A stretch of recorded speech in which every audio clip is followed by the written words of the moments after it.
-2. L'immobilier simplifié avec Patrick Lapalme. Oui, le mardi, on parle immobilier avec Patrick Lapalme. Bon matin, Patrick. Et bon matin, Sylvain. On salue tout de suite l'équipe de Remax Lanaudière également qui travaille fort. C'est avec plaisir, oui. Très tôt, jusqu'à très tard. On va parler aujourd'hui d'installation sanitaire. Oui, Les faux sceptiques. Les faux sceptiques, champ d'épuration, c'est vraiment, on est un secteur rural aussi. Le Québec est couvert environ de 80% là, de toutes ces installations-là. Ce qui était vraiment important de savoir dans ces choses-là, on va parler d'entretien ce matin, on va parler aussi de durée de vie. Intéressant, donc, pour les gens qui ont une maison à vendre ou les gens qui veulent conserver leur maison longtemps, peut-être la vendre un jour, mais quoi faire pour bien l'entretenir? Effectivement, déjà à la base, Sylvain, tu m'amènes sur un bon point. Si on a une installation sanitaire qui a déjà sa fin de vie utile d'environ 25 ans, on a une propriété en vente et l'installation sanitaire est à son anniversaire de 25 ans.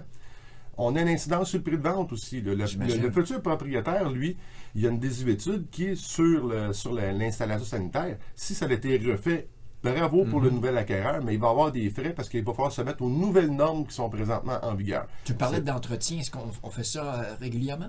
L'entretien d'une fosse septique, de tout dépendant de ce que ça va être, là, on va parler strictement de vidange. La vidange, si vous êtes en occupation à temps plein, donc c'est pas un chalet pour vous, c'est une vidange aux 2 ans qu'il faut faire dans l'installation sanitaire, la fosse septique vraiment.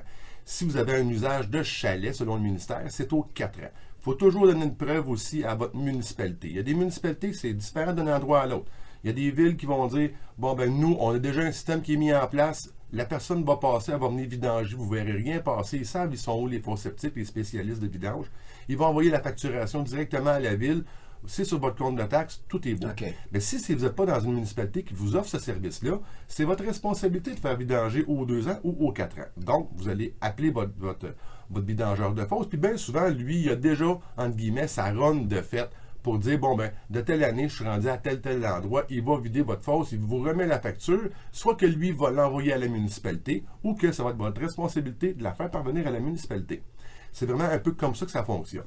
Ce qu'il ne faut pas oublier aussi, tantôt on parlait d'incidence sur le prix de vente, ça nous arrive parfois qu'on a des fosses septiques de dimension, quand on va demander à la municipalité, c'est quoi l'installation sanitaire qu'on a dans le sol pour la propriété, on a une 2 chambres à coucher. La 2 chambres à coucher, c'est pour la dimension de la capacité de la base filtrante de l'installation sanitaire.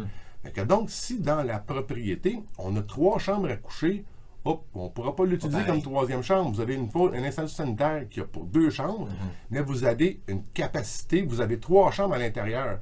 Donc, plus de monde dans la maison. Ça veut dire que vous allez avoir une chambre qui va tomber à être un bureau. Okay, parce qu'on ne pourra pas utiliser la chambre. Si vous voulez vraiment faire une utilisation selon vraiment les règles, vous avez une 3 chambres à coucher, une 3 chambres dans votre propriété, votre fosse, il faut qu'elle concorde avec le 3 chambres à coucher. Sinon, votre autre chambre supplémentaire va tomber, un bureau uniquement ne pourra pas être utilisé parce que c'est important, ils calculent ça en fonction de la capacité que la fosse peut prendre de l'eau évacuée sur une période de 24 heures. Donc, si vous êtes beaucoup de gens à l'intérieur, votre capacité est plus conforme. Il y a des choses qu'on peut jeter et d'autres qu'on ne peut pas jeter aussi, j'imagine. Il est important de respecter ça. Qu'on peut jeter, en réalité, là, l'élément épurateur, il est conçu pour prendre l'eau des toilettes, l'eau du bain, l'eau de l'évier. Mais si vous avez un broyeur à déchets à l'intérieur de votre propriété, desservi avec une fosse septique champ d'épuration, vous allez mettre complètement des déchets, des graisses à l'intérieur de votre élément épurateur. N'oubliez pas, là, le champ d'épuration, lui, là, c'est lui qui va vraiment faire le travail de traiter votre eau et la vidanger. Que si vous mettez du gras à l'intérieur de ça, ben, vous allez colmater vos trous, votre durée de vie va être beaucoup moins grande, vous allez être obligé de faire un nouveau champ d'épuration. Votre fosse, ça va risquer d'être bonne, mais c'est votre champ vraiment qui va être important. Tout ce qui est mégots de cigarettes, tout ce qui est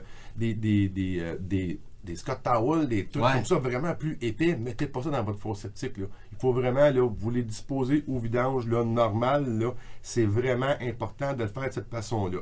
Là, et aussi, ne pas oublier votre fosse septique champ d'épuration, ne pas le déneiger durant l'hiver, ne pas mettre d'air de jeu par-dessus cet endroit-là, ne pas passer des véhicules lourds.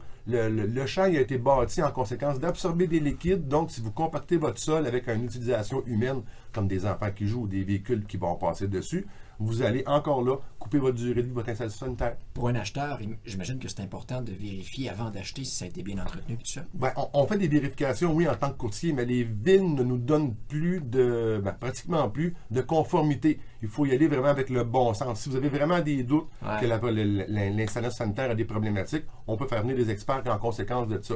Mais la réalité même, c'est que en n'ayant pas de conformité, il faut vraiment se fier à regarder sur les terrains. On a des signes qui vont nous dire que l'installation sanitaire va polluer. On peut les regarder et aussi la municipalité, parfois, fait des vérifications aussi. Pour te joindre, Patrick. Au 450-499-5544, vous pouvez me joindre facilement. Sur mon Facebook aussi, gênez-vous pas pour des commentaires ou des suggestions de chroniques. Et aussi sur mon site web, patriclapalme.com. Patrick Lapalme, un but, une passion. Vendu.